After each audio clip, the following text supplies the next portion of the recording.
this next generation of millennials and Gen Zers, this is a huge point for them of determining where they're going to spend their time, where they're going to spend their money. And so I think that if you are thinking about what your business model is going to be, having some component of this rental market or refurbished market makes sense if it works for your brand. I think that's the big thing that I would highlight.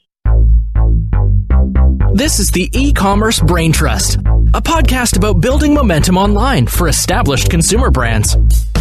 Join our hosts and their expert guests for high-level conversations about e-commerce strategies, trends, and innovations. Access our Braintrust and boost your brand's e-commerce potential.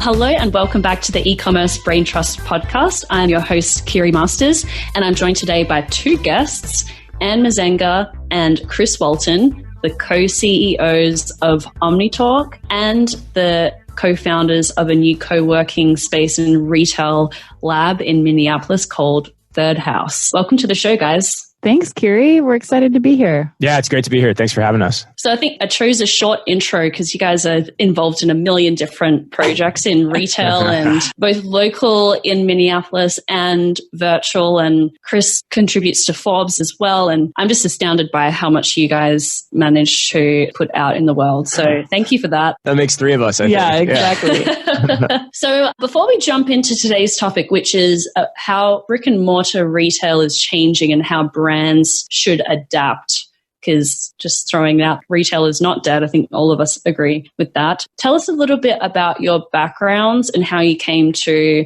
co-found OmniTalk and Third House, and just a little bit more about your respective journeys in retail so far. Yeah, sure. I mean, our journeys have been similar, but then different, I think, as well. So my background, I have about 20 years in retail experience. Started my career at The Gap and then spent a number of years at Target. And at Target, I did quite a number of different jobs. So my background's really unique. I was in store merchandising for a long time. I went into the field and actually ran Target stores for a period of time. And then I was also the vice president in charge of home furnishings for Target.com. So a real wide range of experience. It's hard to find in this day and age. And then where Anne and I met was on a project called The Store of the Future. And so Anne's background up until that time had been more on the marketing and the creative side. She's much more the creative person. That's not always true. Not always true, but I do veto a lot of Chris's ideas. I'm not going to lie. Yeah, she's always my barometer. Like, is this actually cool? The answer is no. And usually it's no. And if you know us, that's kind of our tongue-in-cheek humor. But yeah, so she actually, Anne, cool background. Like, she started as an investigative reporter, worked for a lot of marketing agencies in Minneapolis. Yeah, started in news and then went into advertising and really, was in retail advertising because by nature in Minneapolis, we have so many great retailers and rich retail history here. So you kind of get to touch retail early on, and as I did, and then went to Target. And as Chris mentioned, I came from the creative side, so Target's internal agency, and he and I met up building a proof of concept for what became the Target Store of the Future project. And what is the Target Store of the Future? Because it sounds like something out of a movie. Yeah, it's a good question. Well, basically, in terms of what we can share, it was a 2-year project for us, and it was looking at basically how do you answer the question 5 to 10 years out? Why are people still coming to physical stores to shop? And how would you conceive of the Target brand and trying to answer that question? So it was a soup to nuts experience design of a new omni-channel design for Target. And so Anne and I were the first 2 employees on that project, and we led that team, and it was soup to nuts over every aspect of an omni-channel design. So it was, what does the architecture look like? What is the back end? What are the back end, front end technical decisions you would make? How does the supply chain work? What level of automation is there? I could go on, but it was pretty broad, pretty aggressive in scope. And as a result of that, I think what's really unique about us is we really do, based on our backgrounds and especially our backgrounds combined, have a good understanding of what works and doesn't work in terms of scalability. And I think that's an important question with all the tech coming at us every day as well. So we left Target in 2017 at different times, 3 or 4 months apart, and actually had her second child right as we were both leaving. And then that fall, we got together and we said, hey, you know what? I think we've got some stories to share some insights to give the marketplace. And so we formed our company, Red Archer Retail. The first thing we did was we started our own blog. So we started a blog called OmniTalk, where all we do is share expertise on how will the store of the future play out? What does it look like? What works? What doesn't? What are the cool things happening in the marketplace? And then from there, we decided to extend that conversation into the physical world. So just a few weeks ago, 3 or 4 weeks ago, we opened up Third House, Haus, a nod to where we are in Minneapolis. And that place is really meant to just be a physical extension of that online community. So it's a place, we think it's the first co-working place specifically for the retail and CPG industry. So if you're in those businesses, you can come into Third House, you can co-work, you can network, and you can just be around the different types of thought exercises and leadership that are happening in the industry. And so we're excited about it. We've been getting a lot of publicity about it so far. And just trying to keep up our authentic voice around that question. Where is the future of retail going? Very cool. And I think Target's managed to remain so relevant, and it's really sort of coming out as a phoenix in this sort of people keep talking about a retail apocalypse. We're going to get into whether or not that's actually true, but they've done a really great job. So I imagine you guys had something to do with that. So well done. Would like to think that we still helped keep a conversation going, and really, like Chris said, that's what the research and writing that we do for OmniTalk, for the blog and the podcast, is really meant to do. It's just trying to invoke curiosity in all the people around us who we've worked with, and just ourselves, really. Well, let's open with this sort of controversial statement that retail is dying, retail apocalypse, and wanted to get your perspective on, to what extent is that true, and to what extent do brands and retailers need to invest in the future and head something off at the pass, or if it's all sort of an overblown assumption that retail is dying? Yeah, that's a great question. I mean, I think the assumption that retail is dying, I think that's kind of foolish. I mean, at the end of the day, we all need to live. We all need to consume things. There's just things you have to buy. So I think the reason that gets thrown around, one, it's great clickbait, but really what you're talking about is, at the end of the day, there's going to be some level of retail sales or some level of commerce that has to be conducted, right?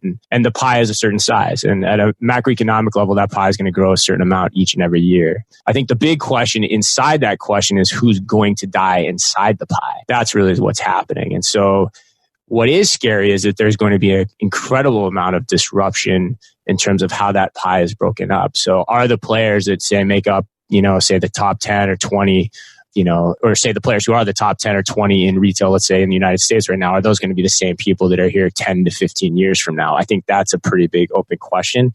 And, quite frankly, the answer would be, I think, depending on what vertical you're talking about or what industry you're talking about, it potentially could look pretty dire for some of those guys. And are you seeing any themes around that in terms of size of the company, or like what themes have emerged in terms of who's going to survive and who's potentially going to make it? Yeah, I think that's one of our theses, actually, is that if you're an existing retail operation, it's much harder to transform inside of everything that's happening in the world around us than, say, if you're new and fresh from the ground up. And the reason being there, and it makes a lot of sense, and you can see a lot of this in terms of the retail innovation that's happening overseas, and especially in China. Over there, you've got just a tremendous pace of innovation. But the reason for that, there's no infrastructure or legacy in terms of how retail operations should work. There's also no pre-wiring in terms of the consumer cognitively in terms of how those experiences work. So I would say any legacy retailer is up against this. You mentioned Target. Target's done a pretty decent job of trying to figure out the path forward.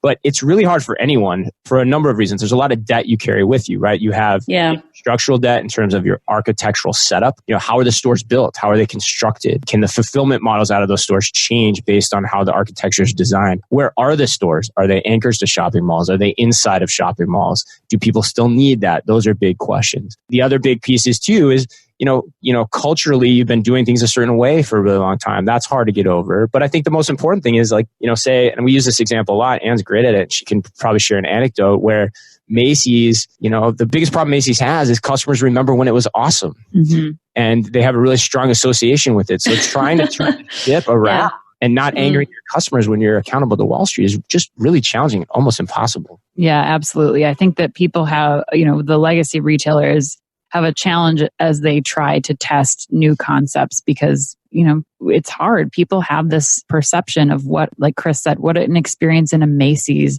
or a Target even should look like. And so I think it's that on top of, thinking about restructuring budgets even for these types of activities. I think, where Target, they invest a lot in marketing and their experiential components. And so when you start to look at, how flexible a legacy retailer can be with those types of budgets and maybe, testing a new store format as part of a marketing execution versus a whole infrastructural shift or test in one or a few pilot stores, how that can really have an impact on how you can evolve in this next wave of retail and how what your four walls of your store look like as we go into the next kind of iteration of retail. And I think to answer your question too more specifically, I think, if you look at certain verticals within the industry, that I think they're in a more precarious position than others, especially here in the States. I mean, department stores, that's just going to be a really challenging business. You're just up against so many macroeconomic factors, where you are, how people are changing demographically in terms of what people want and how they shop. I think grocery space, you're going to see a ton of upheaval there in terms of Amazon entering that space, not only in terms of what they can do from a fulfillment and delivery, but also in terms of new ways to shop and what they're trying to do with Amazon Go and what all that means. So like those two spaces in particular, I'd probably be short on. I think we both would be. But, still long on, the idea that people are time starved. And so to Anne's point, if you can provide an experience around kind of a one-stop shop atmosphere, gives people more economy of their time, there's still a place for that. Now, where you come down on the price equation in that one-stop shop, a balance against Amazon is an important question. But so longer there, or, longer on companies that have a specific niche in their vertical. But like as a macroeconomic, I think department stores and grocery would be the ones where we think the pie is probably going to get carved up the most differently over the long run. So I mentioned in pre-chat that I'm doing a talk at a industry event of retailers in the photography category. And I think it would be interesting to sort of talk this through as a case study in a way, because this is a challenging category. Not everyone can go away and create a private label brand in the high-end photography space, right? It's not like creating a private label brand of hand lotion, This is a challenging space. And a couple of the themes that I've thought of for this group is becoming a destination for experiences. So one example of that that's come up just this week is Rockets of Awesome, the e-commerce company, children's clothes and things like that. Sure. They've got their pop-up store in New York where they're coming at it from the other direction. They know they have a lot of transactional information about their customers, but they don't really know how many people are going to come in with their children. And so they're doing all these networking events, meditation workshops, and for kids, sneaker and sweatshirt personalization, a kids beauty bar. And so they're becoming this destination for experiences, at least with this pop-up. And another permanent example of this that I think works really well is Michael's, the craft store. And they do all sorts of workshops and events in their stores of like how to make this, holiday garland or something like that. And so people will come along to that event and they'll buy all the stuff. Right. So I thought that was one theme worth calling out. Are you guys seeing that as that theme expanding a lot through independent retail? Yes, absolutely. I mean, Michael's has been doing that for years. I think you see that some of these companies, and Rockets of Awesome is another great example. American Girl store, that store was doing that a long time ago too. I think this isn't a new concept by any means, but I think, Kiri, it proves to your point that stores and retailers are going to have to do things in order to get people into the physical stores that are worth the trip. I mean, it's trying to figure out, especially with the Rockets of Awesome example, those parents and kids are looking for the memories and experiences that they can create together. And so it only makes sense that if a retailer, wants them to come into the store and subscribe to their kids' clothing box, that they're giving them some reason to spend their time with that brand. And so I think this is a huge trend we're seeing across all categories of retail. And, whether or not that will make everyone successful. I mean, my concern is that, you can only have so many beauty bars and kids pop-up events. It's really about, I think Chris says this a lot in his writing too. It's really about thinking about how that translates to an actual business model, not just the pop-up, but how do you extend that throughout the length of, your consumer's journey, and how do you get them to maintain that brand advocacy with you? It's more than a pop-up event. It's thinking about what that means for your brand in the long term. Yeah, I think too, I'd say it's a little bit of a cautionary tale too. I think you're seeing that activity a lot. I mean, I think digitally native brands doing pop-ups, doing experiential retail, you're seeing it a lot. And at the end of the day, it makes sense. Like, the only difference between a physical and digital experience is really the ability to really touch and feel product, or the experience of being there, right? But to Anne's point, how much time people can spend doing that is going to continue to go down over time, or they're going to make choices of where they want to do it and where they don't. And so it's a cautionary tale in the sense of, you need to do it, but if you're just doing it on a shorter term lease with the same business model economics of how retail's always been done, you're not going to get to a better place. So the cautionary note I would have to anyone, Rockets of Awesome, anyone else, is how do you go into that and try to think about it the way Amazon would? How do you digitize the physical space as you're doing it and get a data-like understanding of how you've run e-commerce all the time, so that as you're doing this, you really understand which of those experiences matter, which products in those spaces matter, what actions your employees take matter. Because if you don't do that, you're basically just joining the same ship that all the legacy retailers are, which, as we know, is in a precarious position. So that's the thing. You've got to come at it with a data first mindset. Otherwise, I worry that it's a lot of glass, it's a lot of sheen, but in 5-10 years out from now, where are you as a brand? You might not be in a really great place. Yeah. My interpretation, at least, of that Rockets of Awesome initiative is that they're looking for more data on how people are interacting. Yeah. But if you're just throwing spaghetti at a wall and saying, okay, well, let's start some night classes or something out of our store, what is the actual, someone might come to your workshop and learn how to make something or do something. Are they definitely going to actually purchase from your store, or are they going to jump on Amazon, on the Amazon app, and buy whatever they just used during the workshop? So there has to be some, if you're doing this as a ROI initiative, there has to be some kind of way to pull that through, people through that purchase journey. Yeah, it has to put the flywheel in motion, and you have to know how and why it's doing that, right? So, 100%.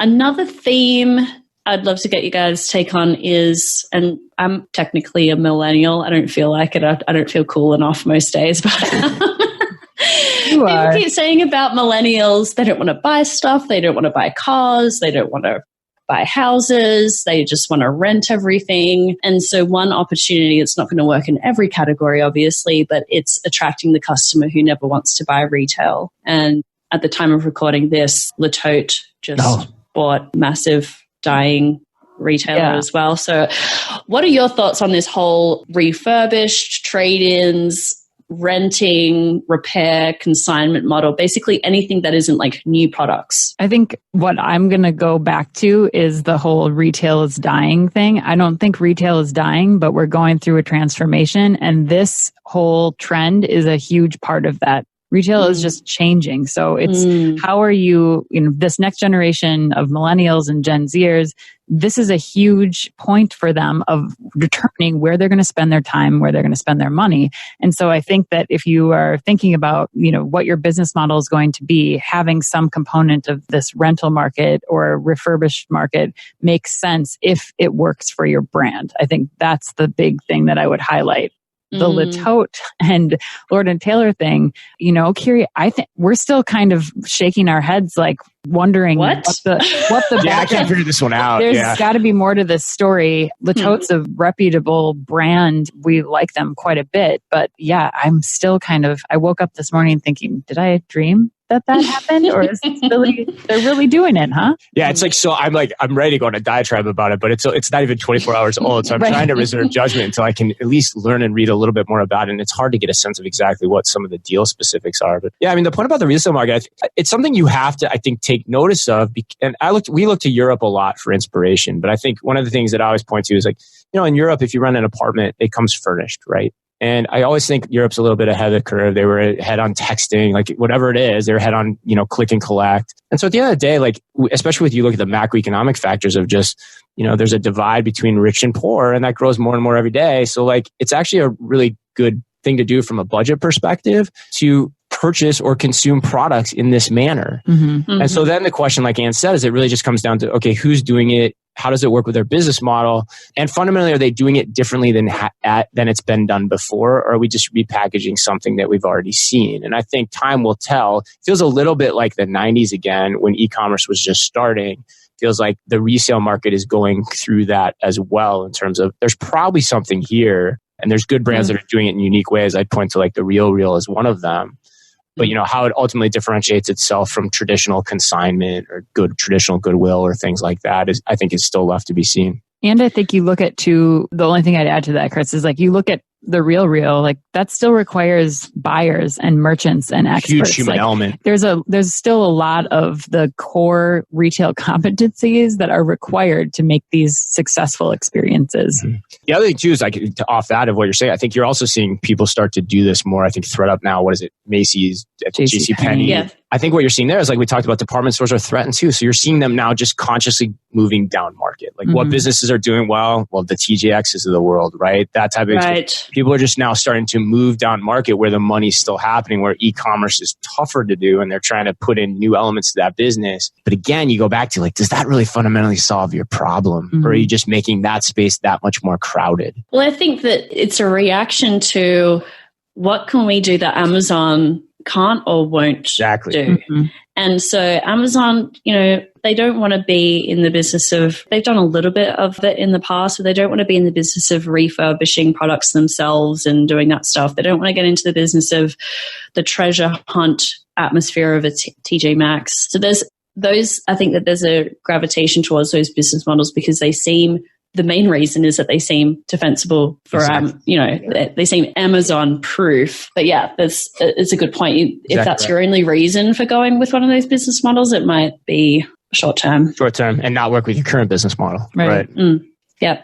Okay. And so I'm not sure how much you work with brands and branded manufacturers, but while they are looking at their D2C channel, which is usually the most profitable and always the one where they get the most customer data and insight from, a lot of brands are cutting up their business into D2C marketplaces like Amazon, and then other major retail distribution and independent retail distribution. What are you talking about with brands today as they're thinking about how they should carve that up? Because I think that there's obviously for the reasons of profitability and customer data, everyone wants to be D2C, just maximize that channel as much as possible. What are brands potentially missing if they don't continue to sort of invest in brick and mortar retail relationships and distribution? Yeah. I mean, I think there's one big point that we always share with brands. And when we've done it on stage, whether we're keynoting something or not, you can always see in the audience, people go, holy crap, I didn't really get that. I didn't understand just the ramifications of that. And that's the point of just how people shop, right? And I think this is integral to your question. So if you actually look at the statistics, when people know what they want to buy, so by way of definition of first product searches in the marketplace, 85% of the time when people know what they want to buy, they go on Amazon or Google to find it. Amazon dominates at almost 50% of all first product searches. And that means, more importantly, that only 15% of the time are people actually going to retailers or brands' own websites. And that number continues to go down year over year as well. I think it declined 100 basis points last year. And so what that means is when people know what they want to buy, that physical stores or even retailers' own brands and websites are dead as a means of find, seek, and destroy product acquisition. So when people explicitly know what they want, they're going to go to Google or Amazon to find it. It's just that cut and dry. And I think brands don't realize that. And so the big question you have to ask then is, where am I on that spectrum? Am I a search brand or am I a discovery brand? Because discovery is still very much open season, both in the physical and the digital world. And I think the discovery in the physical world goes back to a little bit of what we were talking about with Rockets of Awesome and the pop-up trend. That's what that's all about. And so if you put that in context, then what we always tell the brands is, okay, think about it like a line. Think about it like a horizontal line. And at the end of the day, the goal is to get as close to your consumer as possible. in whatever relationship you can with whatever data you have available. And so you should think about that as a horizontal line where you have a social network on one end. Glossier is a great example of this, a social network on one end. And on the other, you have a way to conduct commerce. And so how do you create that community connection where you not only explicitly know what your consumers are telling you, but you also implicitly know what they're doing because of how they're talking to you, what they're talking to you about, things that they may not even be expressing, but that you can glean from the data in terms of what they want from you. And then all of the questions just become really, we just have a modern day pivot of what's the real estate? What's the distribution path, right? The mall is dead as that point of discovery. So what are the new ones? Does that mean you go direct to consumer online? Does it mean you open up your own shops directly, like many of the digitally native, what would traditionally have been CPG brands have done? There's no right answer to that question, and it's dependent upon who you are as a brand and what your value proposition is across that horizontal line and that spectrum. But that's how we always encourage people to think about it, because there is quite the dichotomy there in terms of how people are now shopping. So you don't believe that people are really using the store as a discovery channel? They could still use the store as a discovery channel, but the store has to be inherently set up to be that. Okay. Right. I think that's part of the problem with a lot of specialty retail right now is you go in there, it's not necessarily to discover. You can get the same things online, and it's also not where people want to discover. I mean, Anne, you just saw a statistic this morning about millennials in terms of how they shop around discovery. Right. Yeah. I mean, over half of the millennials that we saw in an eMarketer published survey, over half of the millennials have purchased something through a social channel, whether that's Snap or Pinterest or Instagram. And so this trend is definitely not going away. I think you'll see even the boomer and the Gen X population converting more and more to this shopping method because it is serving you up content in real time that you didn't really realize you needed or wanted. And now you're inspired and compelled to shop. So it's a nonlinear process now. I think before in old retail, it was much more of a linear process. You do the if this, then this. And now it's coming at you from all the directions. So discovery can still happen in those places, but it has to be constructed that way to do so. So much of retail is still just, how do I put products on the shelves and make, consumers default warehouse pickers as they come into my store? That doesn't work. I've got that image running in my head now.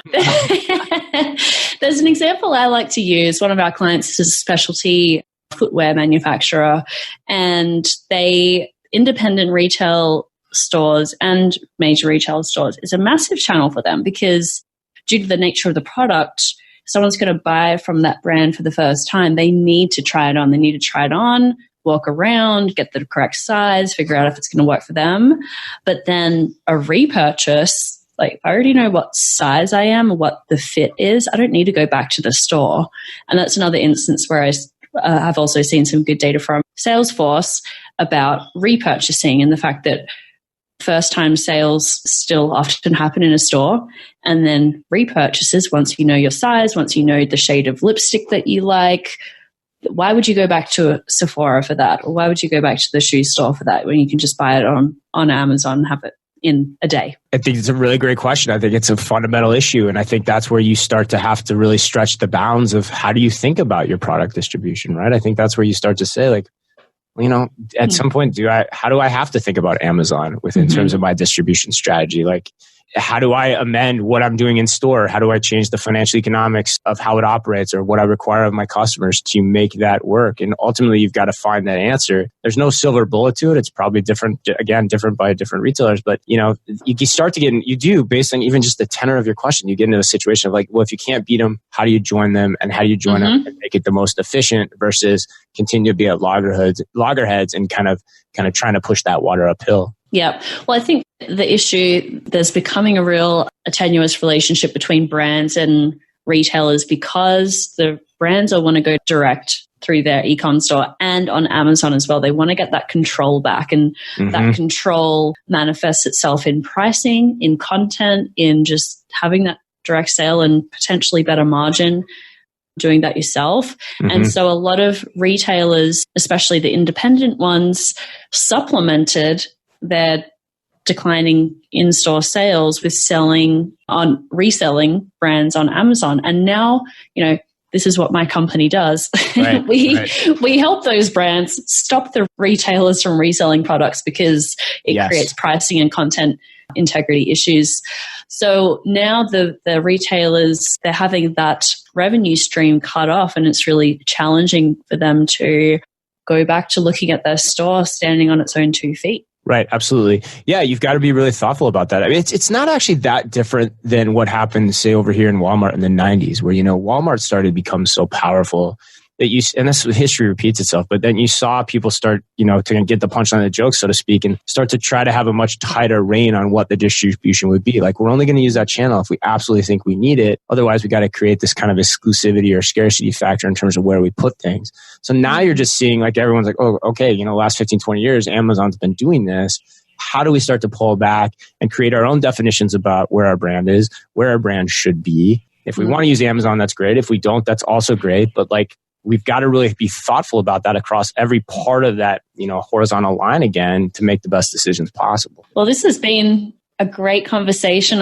I love staying up to date with what you guys are up to, and I'm really excited to see where you take Third House in particular. It's such a great concept.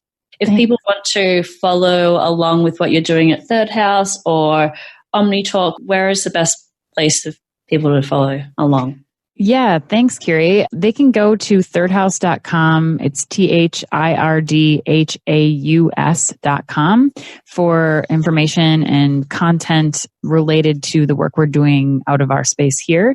And then OmniTalk, you can find our podcast wherever you get your podcasts. The podcast is called OmniTalk, and then omnitalk.blog is where you can read our written content and really news of the day and what we're paying attention to following these trends. And you've got a very brisk publishing schedule. How many new posts do you I love that, Kiri. You cloned yourself somehow. I don't know how you do it. Yeah, we've heard that a lot. People are always like, how are you guys producing the content you are? But yeah, we're really proud of just how prolific we are, and hopefully the quality too in terms of that. Excellent. Well, thank you again for coming on the show, and I'll make a trip out to Minneapolis sometime soon to check out the space. We can't wait. We would love to host you. Thanks for having us.